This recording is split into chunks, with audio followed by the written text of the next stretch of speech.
Assalamualaikum warahmatullahi wabarakatuh. Halo teman-teman, perkenalkan nama saya Karisma Dewi Aminah. Saya akan menjelaskan tentang macam-macam taharah. Taharah adalah bersuci atau membersihkan diri dari hadas dan najis. Hadas adalah keadaan tidak suci pada seseorang dan menghalanginya untuk beribadah atau sholat. Contohnya adalah kentut, buang air kecil, dan buang air besar. Sedangkan najis adalah kotoran atau zat yang menghalangi seseorang tersebut untuk beribadah. Contohnya adalah kotoran hewan, kotoran manusia, dan air liur anjing. Taharah ada 3 macam, yaitu wudu, tayamum, dan mandi wajib. Kita akan membahas wudu terlebih dahulu. Wudu adalah bersuci atau membersihkan diri dari hadas kecil menggunakan air. Contoh hadas kecil yaitu kentut, buang air kecil, dan buang air besar. Nah, syarat-syaratnya adalah yang pertama Islam, lalu yang kedua tamyiz, yang ketiga adalah menggunakan air yang suci dan mensucikan.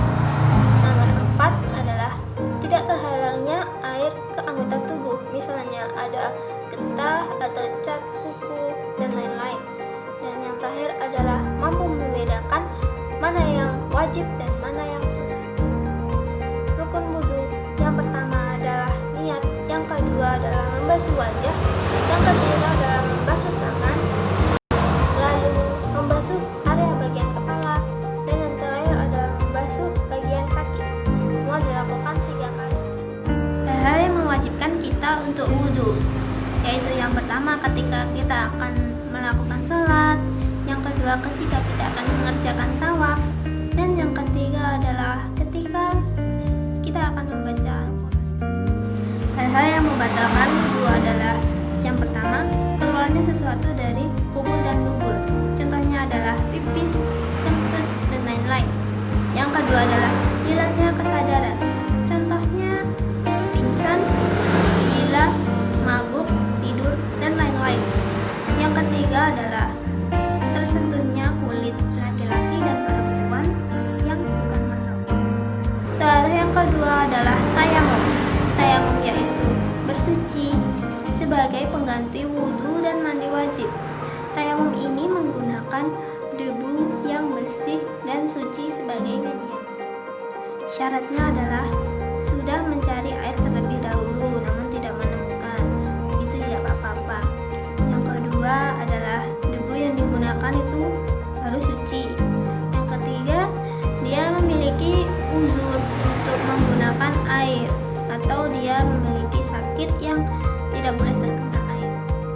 Rukunnya adalah yang pertama niat, yang kedua mengusap muka, yang ketiga adalah mengusap kedua tangan, yang terakhir ketik. Saya mewajibkan kita untuk tayamum.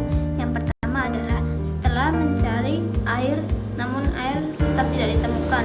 Yang kedua adalah ketika kita memiliki penyakit yang tidak boleh terkena dengan air.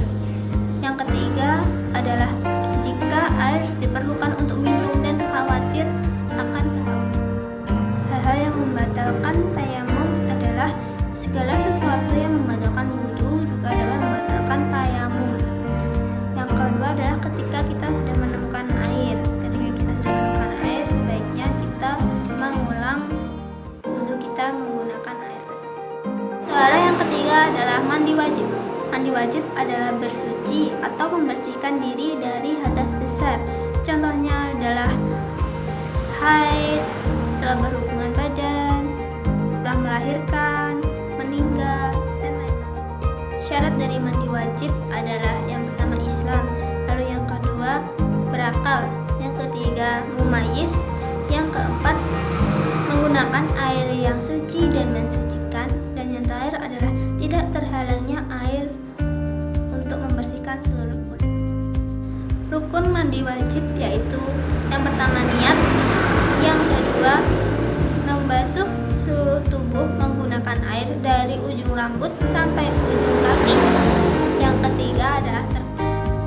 Hal yang mewajibkan kita untuk melakukan mandi wajib adalah yang pertama bersetubuh, yang kedua berakhirnya haid atau nifas.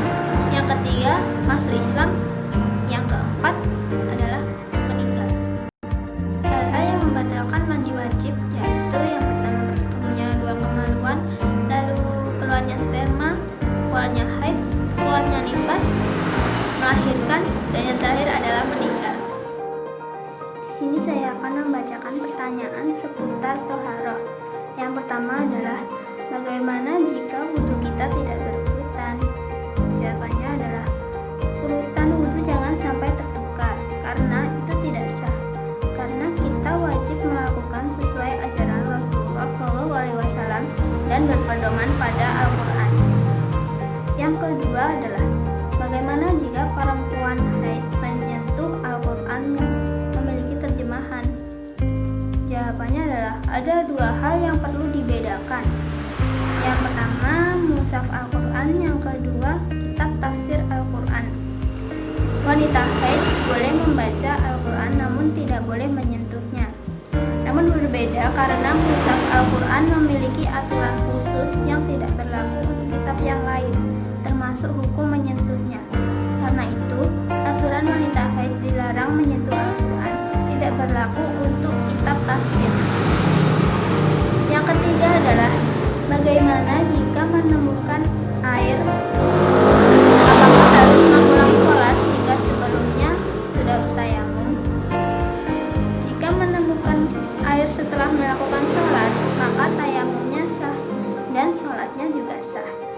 Jadi tidak perlu mengqadha sholatnya. Sekian penjelasan dari saya mengenai macam-macam toharoh. Maaf jika ada kesalahan. Wassalamualaikum warahmatullahi wabarakatuh.